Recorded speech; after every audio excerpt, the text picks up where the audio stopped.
Oi gente, bem-vinda a mais um vídeo. E no vídeo de hoje, dessa sexta-feira, nós vamos meditar o evangelho que se encontra em Mateus 12, do versículo do 1 ao 8. Em nome do Pai, do Filho e do Espírito Santo. Amém. Vinde, Espírito Santo, enchei os corações dos vossos fiéis e acendei neles o fogo do vosso amor. Enviai, Senhor, o vosso Espírito e tudo será criado e renovareis a face da terra. Oremos. Ó Deus, que instruíste os corações dos vossos fiéis com as luzes do Espírito Santo, fazei que apreciemos corretamente todas as coisas segundo o mesmo Espírito e gozemos sempre de sua eterna consolação. Por Cristo, Senhor nosso. Amém. Que o Espírito Santo possa iluminar o nosso ser para escutarmos o que ele tem para falar para a gente no Evangelho do dia de hoje. Então, proclamação do Evangelho segundo Mateus. Que o Espírito Santo abra nossa mente, os nossos lábios e o nosso coração. Naquele tempo, Jesus passou no meio de uma plantação, no dia de sábado. Seus discípulos tinham fome e começaram a apanhar espigas para comer. Vendo isso, os fariseus disseram-lhe: Olha, os teus discípulos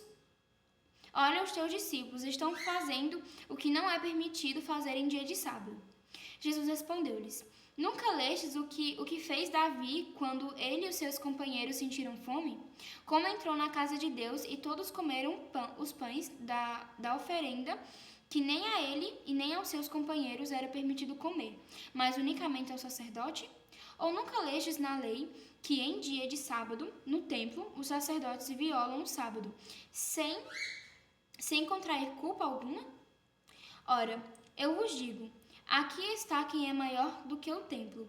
Se tivesses compreendido o que significa quero misericórdia e não sacrifícios, não terias condenado os inocentes. De fato, o Filho do Homem é o Senhor no sábado. Palavra da salvação. Glória a vós, Senhor.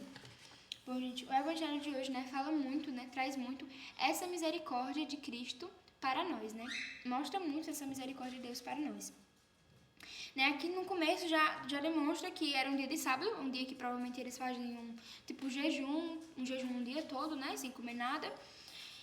E também não podia meio que trabalhar, nesse dia. Então, eles estavam passando por essa parte onde tinha várias espigas e estavam com muita fome.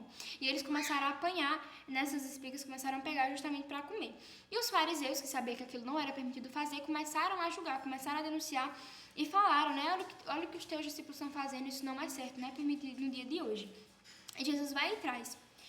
Nesse momento, a gente pode até pensar por que Jesus estava violando uma coisa da época dele, da lei dele, que não era certo se fazer. Jesus ele não violava isso, de uma forma por rebeldia, por querer sempre contra os fariseus.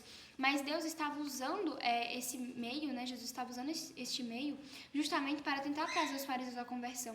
Porque em outro evangelho, Jesus mesmo denuncia os fariseus que eles colocavam fardos pesados no povo, dizendo que tinha que seguir a lei certinha, mas eles mesmos não tinham capacidade de fazer aquilo que eles mandavam o povo fazer. Então Jesus, ele quis usar isso também justamente para tentar trazer a conversão, porque aqui Jesus fala, eu não quero tanto sacrifício, mas sim misericórdia com o outro e compaixão, porque quando a gente sente essa misericórdia de Deus, a gente quer ficar mais próximo, a gente quer ficar mais unido a Deus. Então era isso que Jesus queria que os fariseus passassem para o povo, não só a justiça de Deus, mas também a sua misericórdia para trazer esse povo que estava sedento até Deus. Então, por isso que ele diz isso, que Davi, quando estava com fome, entrou na casa de Deus e comeu os pães que eram consagrados a Deus, sendo que era só permitido o sacerdote fazer isso, pelo que eu entendi. Que era permitido apenas para o sacerdote comer aqueles pães. Então, aí Jesus vai e fala, e nunca lestes na lei que em dia de sábado no templo os sacerdotes violam o sábado sem contrair culpa alguma. Então isso aqui Jesus também estava, é o que eu falei anteriormente, Jesus estava querendo denunciar as ações dele. Tipo assim, os fariseus, eles falam, os sacerdotes falam que não pode fazer tal coisa, mas eles mesmos não têm coragem de renunciar para seguir a lei do jeito certo que eles querem que os outros sigam. Então é isso que Jesus quer muitas vezes denunciar até na gente, a gente exige tanto que às vezes o outro seja perfeito, sendo que nem a gente consegue chegar a essa perfeição que a gente quer que o outro chegue. Isso muitas vezes acontece por orgulho ou porque a gente se cobra demais. E a gente tem que ter essa misericórdia que Jesus está pedindo. Então, ele diz assim, eu vos digo, aqui está quem é maior do que o templo. Então, Jesus fala, aqui está quem é maior do que o templo que vocês respeitam. Aqui está quem vocês devem seguir verdadeiramente. Aí ele vai dizer, se tivesseis compreendido o que significa quero misericórdia e não sacrifício, não tereis condenado os inocentes.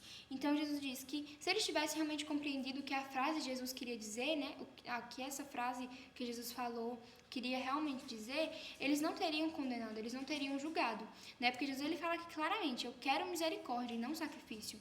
Então, assim, é uma coisa que pode ser muito clara pra gente. Só que é como Jesus falou, eles eram entendidos, então Deus escondeu essas coisas dos entendidos e sábios para revelar aqueles pequenos, para revelar aos humildes. Porque o Senhor se agrada de quem é humilde, não de quem é cheio de orgulho, né? Então, nesse evangelho, ele louva a Deus por conta disso.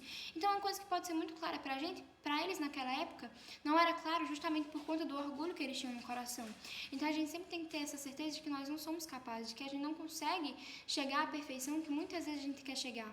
E que Jesus, ele não quer, de fato, ele não quer que a gente se sacrifique.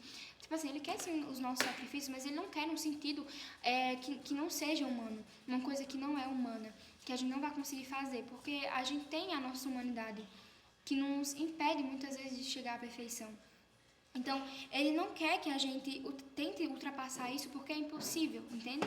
Ele quer que a gente faça as coisas com amor. Ele não exige perfeição, mas sim amor naquilo que a gente está fazendo. Porque, de fato, a gente não vai conseguir rezar sempre de forma perfeita, rezar sempre com vontade, né? Quantas vezes acontece de eu ter que rezar porque eu tenho que rezar, mas na verdade eu não queria. Então, assim, daí já tira, né, que minha oração não foi perfeita. Mas o Senhor não exige isso da gente, Ele não exige uma perfeição certinha, mas sim o amor em tudo aquilo que a gente vai fazer. E muitas vezes é a gente mesmo que se coloca essa cobrança de ser perfeitos, só que a gente tem que ter isso em mente e trabalhar na gente isso. Né? E ele finaliza assim, de fato, o Filho do Homem é o Senhor do sábado. Então, de fato, o Filho do Homem é o Senhor da vida. Jesus é o Senhor da vida. Então, a gente deve seguir a perfeição, né? Jesus fala, seja perfeito como o vosso Pai é perfeito. Mas ele fala isso no sentido de misericórdia, não uma perfeição rigorosa, mas sim de uma misericórdia, fazendo tudo por amor. Porque Deus é perfeito porque Ele é o amor. Então a gente tem que fazer tudo na medida, né, desse mesmo amor para poder ser perfeito. E não pecar mais, não fazer mais coisa errada, porque isso com certeza vai acontecer. Né? Então Jesus ele quer trazer isso. Que Ele é o Senhor do sábado. Ele é esse Senhor que quer trazer a misericórdia para que nos chame até Ele, né? Então, Ele não exige perfeição, mas sim amor em tudo que a gente vai fazer. Então, que Deus abençoe você e toda a sua família. Vamos rezar essa Ave Maria por todas as intenções do seu coração e pela Santa Igreja também. Ave Maria, cheia de graça, o Senhor é convosco, bendita sois vós entre as mulheres, e bendito é o fruto do vosso ventre, Jesus. Santa Maria, Mãe de Deus, rogai por nós, pecadores, agora e na hora de nossa morte. Amém. Que Deus abençoe você e toda a sua família, e até o próximo vídeo. Em nome do Pai, do Filho e do Espírito Santo. Amém. E obrigada por ter estado até aqui.